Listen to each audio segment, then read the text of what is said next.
Senhor, muito obrigado, muito obrigado. Eu te agradeço, Senhor. Eu te agradeço, Pai, pela oportunidade de trazer essa palavra. Muito obrigado por esse encontro, por este final de semana tão tremendo. Muito obrigado por esta igreja. E agora eu peço, Deus, fala ao nosso coração.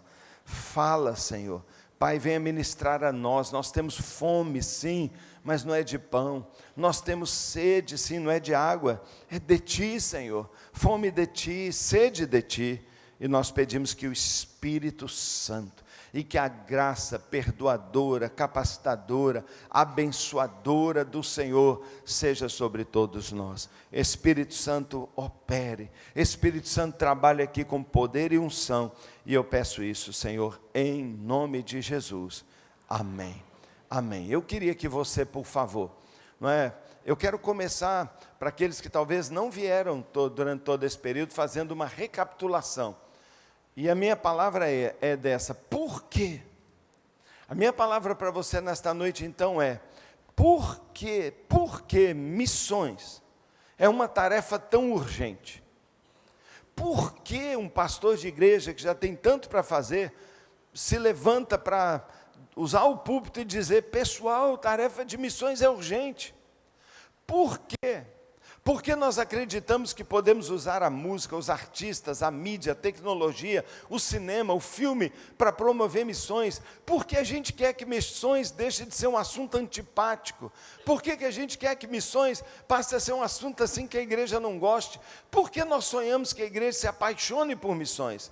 Por que a obra de missões é tão urgente? E eu queria recapitular para você, aquilo que a gente falou, só alguns dados daquilo que durante esse período nós falamos. Então dá uma olhada lá, por favor.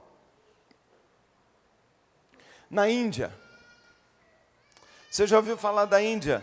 Mais de 1 bilhão de habitantes.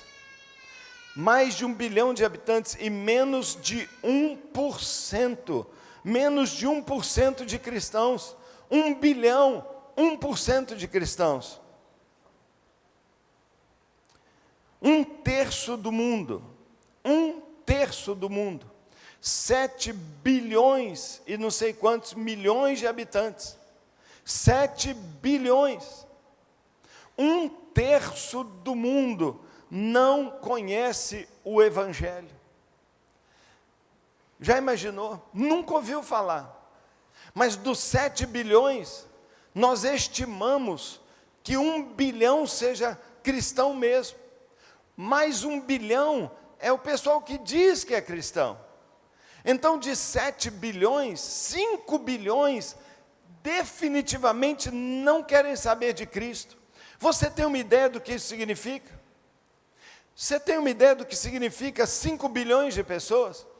Se nós saímos por essa porta aqui em fila, mas não em fila assim com o braço não, em fila encostando aqui, as costas do outro vai quase que raspar. Nós vamos botar uma folha de papel entre a minha barriga e as minhas costas. Alguém vai encostar aqui, alguém vai encostar aqui. Nós vamos sair por essa porta e vamos até a praia. Nós vamos pegar o Oceano Atlântico em fila e vamos atravessar até a África. Da África nós vamos atravessar o continente africano inteiro, vamos sair lá do outro lado. E depois vamos cruzar toda a Índia, toda a Ásia, vamos dar a volta lá no Japão, todo o mar do Pacífico, a Austrália, vamos dar a volta e chegar no Chile. Vamos atravessar pelo Chile as montanhas, toda a América do Sul e vamos chegar aqui de volta. E a fila que saiu por uma porta vai entrar pela outra. Nós demos uma volta inteira no planeta. 5 bilhões de pessoas dá para dar uma volta inteira, mas não uma não, dá para dar 2. 2 voltas inteiras, 42 mil quilômetros de pessoas, um encostado nas costas do outro. Você sabia que dá para dar 10 voltas? Você sabia que dá para dar 20 voltas? Eu estou dizendo atravessar o mar inteiro. Imagina a ponte que só para unir o Oceano Atlântico. Quanta gente encostando a barriga. Talvez a gente não tenha ideia o que é 5 bilhões de pessoas, dá para dar 20 voltas. Posso falar com você? Dá para dar 30 voltas. Posso dizer mais? Dá para dar 35 voltas. Sabe exatamente quantas voltas de pessoas com uma folha de papel Você tem ideia da distância que é? Sabe quantas voltas dá para dar no planeta? 37 voltas. 37 voltas de pessoas que já estão na fila para partirem para o inferno. Por que missões é tão urgente? No sertão, só aqui na região do Nordeste brasileiro, existem mais de 6.000 comunidades sem a presença de nenhuma igreja evangélica. 6.000 comunidades aqui, basta você sair ali para o interior, o sertão do Nordeste brasileiro, mais de 6.000 comunidades esperando alguém chegar lá, levando uma Bíblia, o Evangelho e ensinar para eles a palavra de Deus. No Brasil, somos 42 milhões de evangélicos e apenas 0,01%, 42 mil, são missionários. Todos os outros são membros de igreja. Próximo.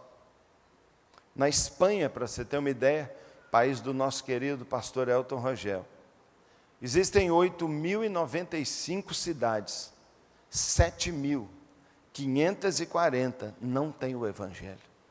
Na Espanha, não estou falando num país muçulmano, não, estou falando na Espanha, só para você ter uma ideia do que significa Europa como campo missionário. Europa, o lugar que a gente adora passear, Espanha, do Real Madrid, não tem igreja, não tem Evangelho. De 6.528 línguas vivas no mundo, hoje, só 366 possuem a Bíblia completa. De 6.500, 300 e poucas têm a Bíblia, as outras nem têm a palavra de Deus. No norte africano oriental, existe um missionário para cada 7 milhões de pessoas. Um missionário para ganhar 7 milhões de pessoas. Sabe quanto? Quando é que ele vai conseguir fazer isso? Estima-se que mais de 3 milhões de refugiados vão chegar no continente europeu até 2017. Eles estão indo atrás de um cristianismo numa região que já largou o cristianismo há muito tempo atrás. Por que missões deveria ser a missão da igreja?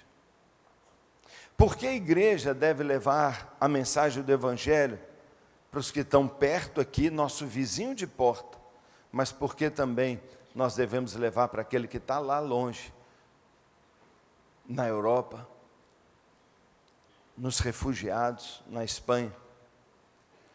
Por que que o nosso território de ação tem que sair de dentro só da nossa comunidade? Nós temos que começar a pensar nos confins da terra. Eu quero listar para você nesta noite, só para você raciocinar, não tem tempo. Eu vou jogar aqui para você alguns conceitos. E a primeira razão, por favor, eu estou pedindo demais ao Espírito Santo que prepare uma espada, mas uma espada flamejante, daquelas que derrete o gelo, que já entra no coração. E eu estou pedindo ao Espírito Santo para implantar essas verdades, não só você ouvir, mas que ao ouvir venha para o coração e você sinta algo. Em primeiro lugar, deixa eu dizer para você, a primeira razão pela qual nós precisamos assumir essa tarefa urgente, é porque o homem sem Jesus está perdido. Pastor, seja mais contundente, fale alguma coisa, mas você não tem ideia do que isso significa para mim. Você não tem ideia do que isso significa para mim. Sabe, querido, eu sou mais parecido com você do que você imagina. Eu não queria ser pastor. De maneira alguma eu queria ser pastor. Eu me preparei e muito para fazer outra coisa, e eu fazia muito bem feito. Eu amava o que eu fazia. O dia que eu entreguei minha carta de demissão na empresa que eu trabalhava, voltei para a minha sala, eu pedi às secretárias que me atendiam, eu falei, por favor, não deixa ninguém entrar. Eu fechei a porta, sabe o que eu fiz? Eu chorei. Eu chorei porque eu amava o que eu fazia. Eu gostava do que eu fazia. Eu ganhava bem. E naquela hora eu estava abrindo mão de quando minhas filhas se casassem, eu poder comprar um apartamentinho para uma ou para outra. Agora, recentemente, quando minha filha falou que ia cair, eu quase caí para trás. Eu tinha na minha conta R$ 4.000 para fazer um casamento. Quando a minha esposa me falou que a decoração custaria da ordem de 20 mil, eu quase morri. Eu me desesperei, porque eu falei, como eu vou fazer o casamento da minha filha? Eu não dei uma festa para o casamento da minha filha. Eu não pude dar um presente melhor para ela, porque eu abri mão. Eu vivo muito bem, não estou choramingando não. Como eu vivo bem? Eu sou riquíssimo, mas eu não tinha. E eu falava assim, com o que eu ganho, eu quero dar para minhas filhas assim, tudo. Eu não queria ser pastor. Eu não queria correr o risco de uma assembleia, porque algumas pessoas se desagradaram, juntarem, votarem e falar assim, está fora. Eu não queria as pessoas bisbilhotando minha vida e vendo o que eu comia na minha mesa, se está demais para um pastor. Eu não queria esse tipo de coisa. Eu não queria ser pastor. Eu fugia de Deus, 5 anos eu fugi. Deus me chamava todo dia, Ele me falou várias vezes. Ele falou, eu estou te escolhendo, e eu falava, eu não quero saber. Um dia, uma pessoa me procurou e falou assim, eu queria orar por você, e orou por mim. Eu não sei o que aconteceu com aquela oração, mas naquela oração eu tive uma experiência atordoante. Eu não sei como você explica isso, ou como você entende isso, mas saiba da verdade é que ao orar por mim, eu bambeei minhas pernas, tal uma visitação de Deus, eu fui ao chão, caí de joelhos. Ali minha cabeça começou a meio que girar. E eu comecei a ver algo que eu nunca tinha visto. E eu comecei a ter uma visão espiritual, e eu tive uma visão espiritual. Naquele dia, sobre forte impacto do Espírito Santo, começou a se formar um filme na minha mente, ou em algum lugar, no meu espírito, mas é tão claro como esse telão, e eu vi um verde, eu vi um campo verde enorme, ele era enorme, lá na frente subia uma colina, uma montanha, parecia filme épico, parecia aqueles filmes Coração Valente, onde o exército some e você vê tanta gente. E eu estava parado aqui, e de repente lá das montanhas começou a vir gente mesmo, multidões, talvez como essas que eu descrevi, voltas e voltas na terra. Era uma multidão incontável que vinha descendo, como se fosse algo escorrendo e vinha em minha direção. Mas apesar de virem na minha direção e chegarem numa planície, aqui mais ou menos perto, tipo uma distância lá da parede, eles não chegavam mais. Na verdade, eles vinham dali e caíam. Eu não entendi por quê, mas eles caíam. E eu fui lá perto para ver, e eu percebi que entre eles vindo e onde eu estava, tinha um grande buraco. É um buraco que de lá até lá não tinha fim, o buraco era negro. Ali na frente, com alguns metros de distância, essa onda, como se fosse água de gente, vinha. E ela caía, mas não caía assim, caía suave, descendo. Quando eu cheguei perto, eu vi que os olhos estavam assim, vidrados. Os olhos estavam vidrados, paralisados, como alguém que estava vivendo um doping, um torpor qualquer. Eu percebi claramente que eles não tinham consciência. E eles desciam para aquele buraco.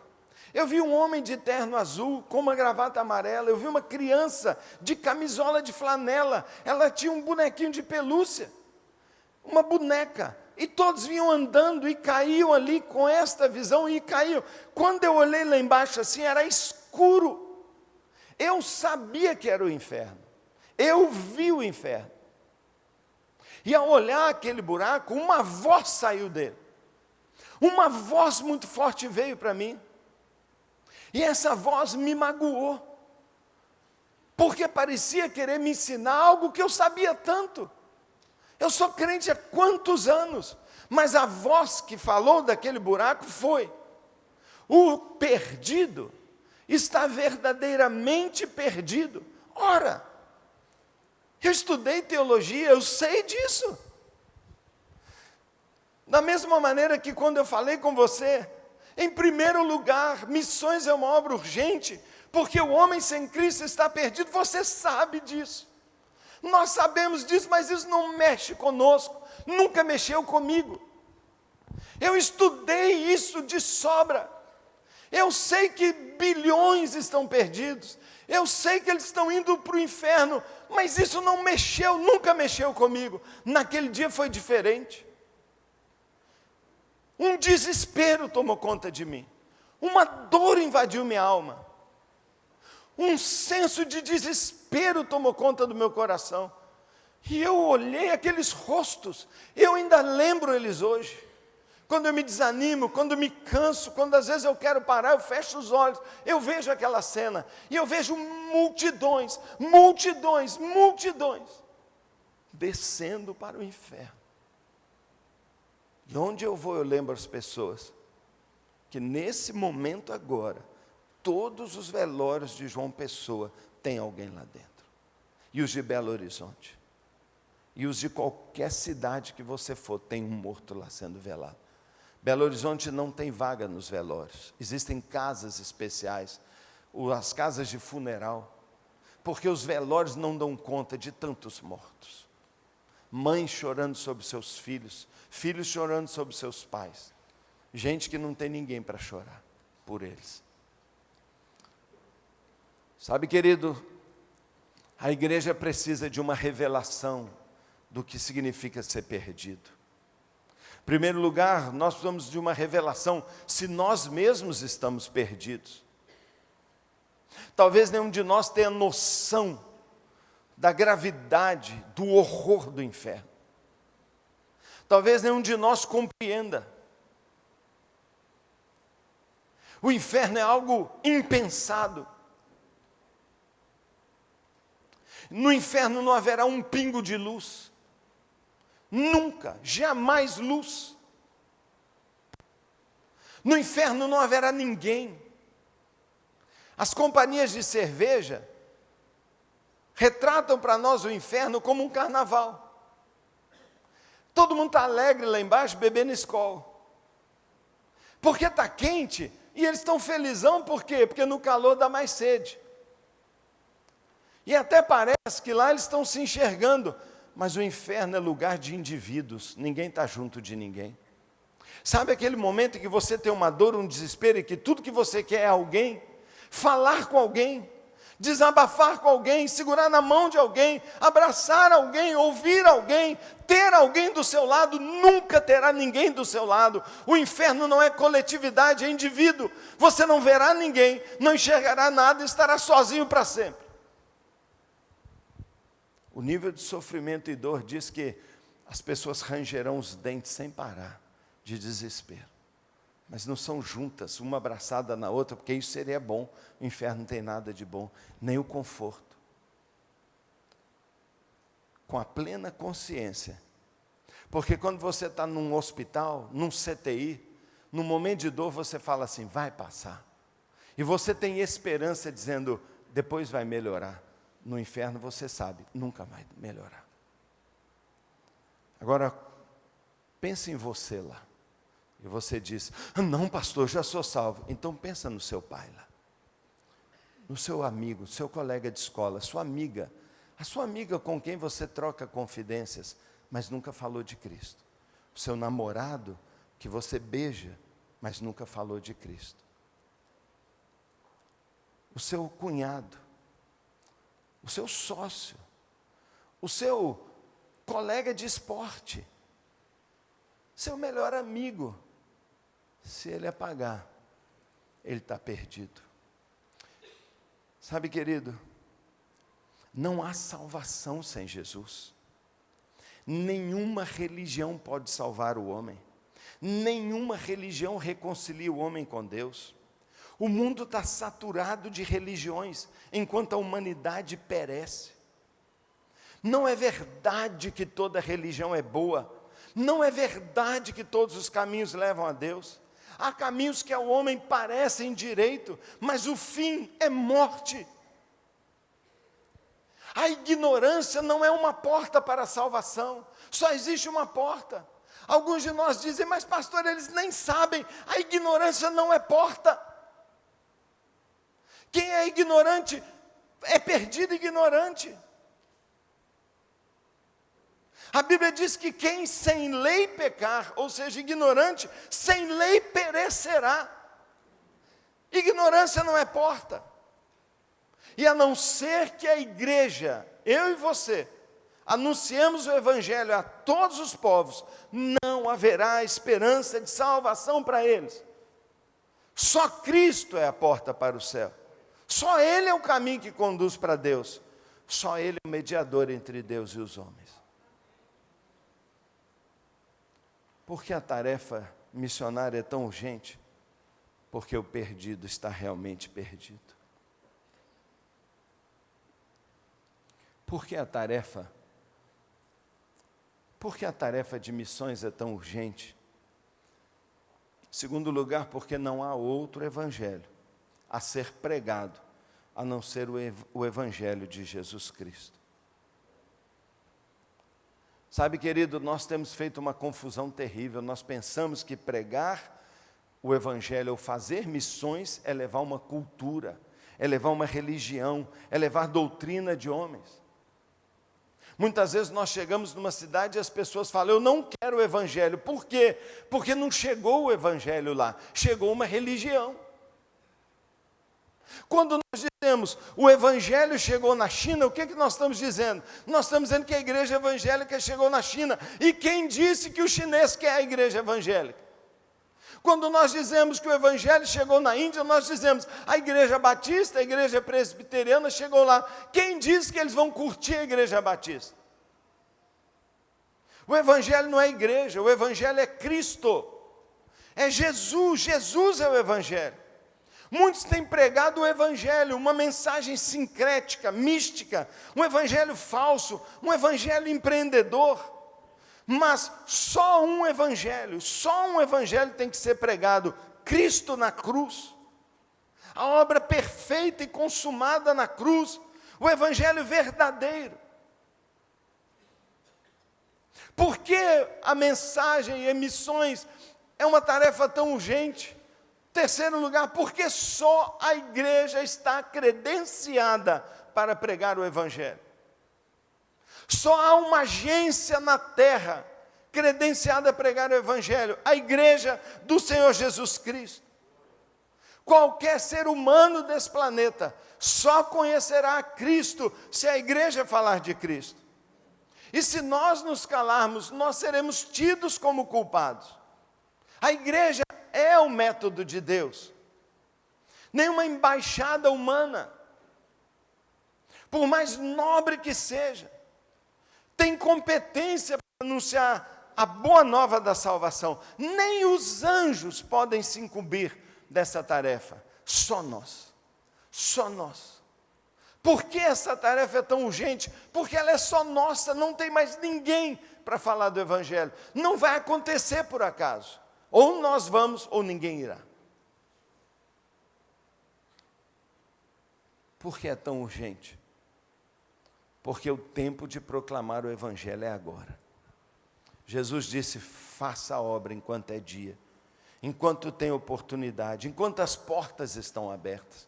Meu querido, se uma igreja no Brasil hoje não cresce, essa igreja para mim estará debaixo de grave juízo, porque o Brasil está implorando pelo evangelho. Outro dia tive uma experiência muito interessante, porque eu estava lá no meu gabinete e alguém me chamou, pastor, desce aqui. Eu entrei no saguão de da igreja lá embaixo, do prédio onde é a nossa sede administrativa, e tinha mais ou menos 50 adolescentes. E a moça que recebe lá embaixo diz, pastor, esse pessoal veio aqui, estão te procurando. Eu percebi de onde eles são, um grupo estadual, que tem ali perto, uma escola estadual, uma escola boa, uma escola pública, fica a mais ou menos uns 5 quarteirões, um grande prédio. E eu disse, pois não, eles disseram assim, você é o pastor aqui? Eu falei, sou. Nós fugimos do recreio. O porteiro deixou a gente dar um pulo aqui, a gente falou que vinha aqui. E nós estávamos conversando agora lá no pátio. E nós viemos todos nós aqui, porque nós queremos nos tornar crentes. Porque nós queremos que você fale para nós de Jesus. O quê? Por favor, você pode falar para a gente de Jesus? Um colega deles, 2 dias antes, tinha pulado do 7º andar de um prédio. Eles estavam conversando no recreio. E eles disseram assim, nós precisamos de salvação. E um deles falou, vamos naquela igreja que tem ali, talvez eles tenham algo para falar para nós. E a pergunta deles é, quando o nosso colega morreu, para onde ele foi? Se a gente morrer, para onde a gente vai? Você pode falar isso para a gente?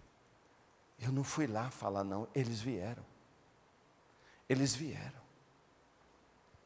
A diretora da maior escola estadual central de Belo Horizonte, mais de 2.600 alunos, nos procurou e falou assim, aqui está a chave do nosso auditório. Todos os dias tem reunião dos alunos. Vocês poderiam ser o responsável da reunião com os alunos? E nós falamos, mas para quê? Falem para eles de Jesus. Ela é petista. E ela disse, nós não estamos dando conta deles.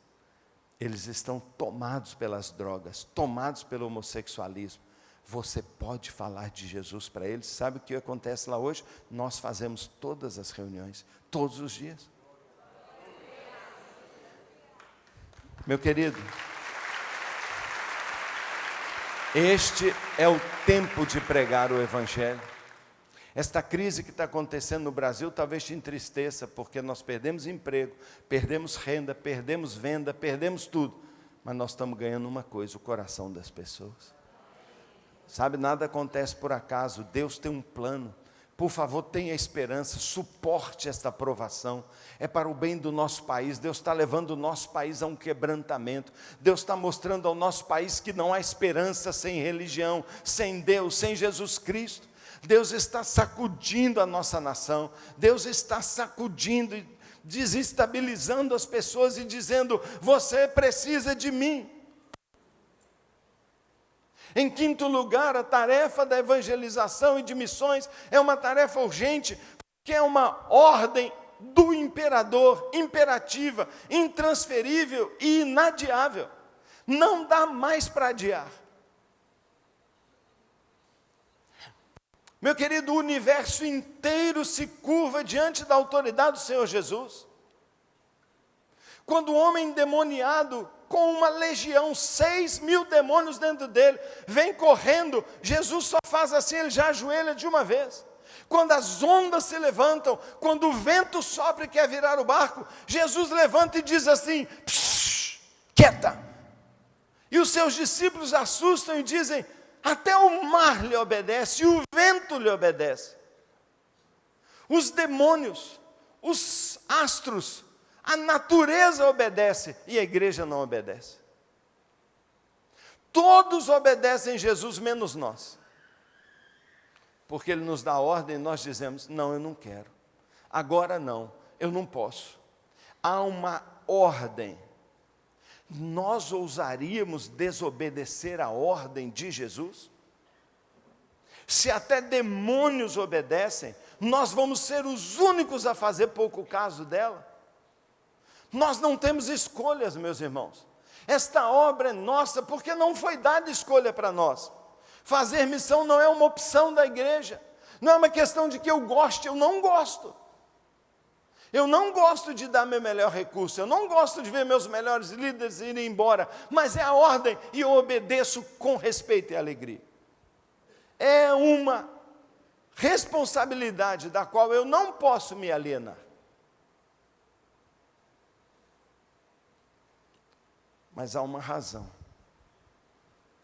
que mexe mais fundo ainda no meu coração é que a conversão de cada ser humano, cada um que se converte, pessoas por quem Cristo morreu, quando um ser humano se converte, é produzida glória ao nome de Deus. Sabe, queridos, nosso movimento não se chama louvor, que tem a ver com glória por acaso. É porque a conversão de pessoas traz glória ao nome de Deus. Nós fazemos missões para que os povos venham e se prostrem aos pés de Jesus. Nós fazemos missões para que as nações venham e deem glória devida ao nome dEle.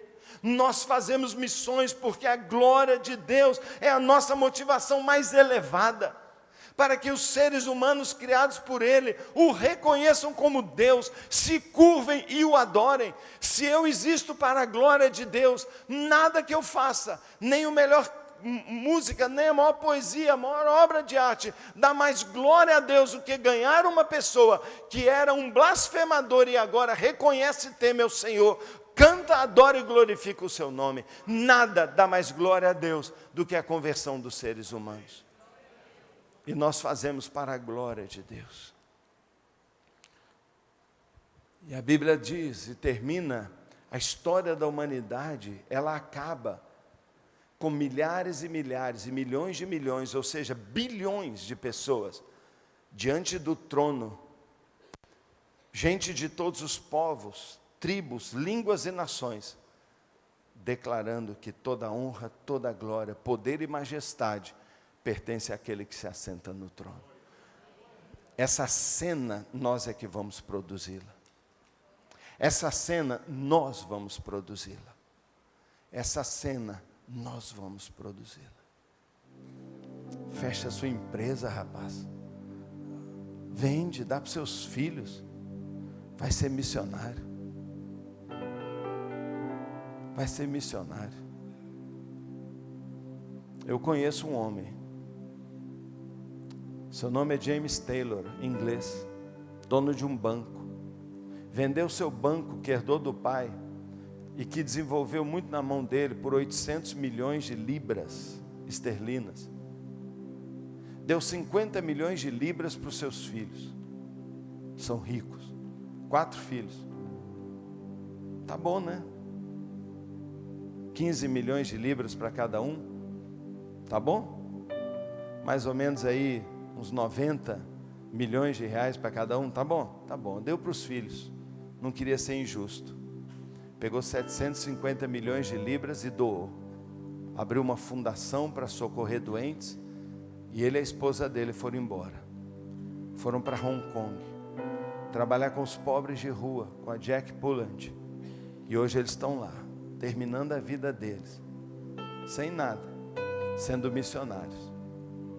Eu me encontrei com eles depois de muitos anos, nós trabalhamos junto com o menino de rua, e ele diz assim: pastor, eu nunca vivi nada tão extraordinário, nunca pensei nada tão fantástico para fazer com a minha vida, do que transformar vidas. Eu poderia ficar falando para você exemplos, mas eu não preciso falar, porque o Espírito Santo está falando ao seu coração. Eu quero desafiar você a fazer algo mais sério, sabe? Há jovens aqui que falam assim, mas como? Eu não estou perguntando como, eu não sei como. Eu só estou dizendo o seguinte: Deus te falou, dá um passo. Um dia Deus me chamou para ser pastor. Eu vim à frente chorando. 10 anos depois eu virei pastor. Eu falava, não vai ter jeito. E não tinha mesmo, mas Deus fez dar um jeito. E eu tive que virar pastor e hoje eu sou pastor. Sabe, como não é problema seu. Não é problema seu dar o jeito, o problema seu apenas é dizer, eu estou disposto. Às vezes Deus está botando no seu coração de entregar para essa igreja uma oferta de missões, e talvez você nem tenha o dinheiro, não é problema seu. O problema seu é dizer, eu dou. Não é problema seu. O problema seu é dizer sim para Deus, porque já cansamos de dizer não para Deus. Chega, nós temos que dizer sim. Da vida, te graça recebi por sua cruz, da morte me livrou. Cante. Trouxe minha vida, eu estava condenado, mas agora pela cruz eu fui reconciliado. Pela cruz me chamou, gentilmente me atraiu.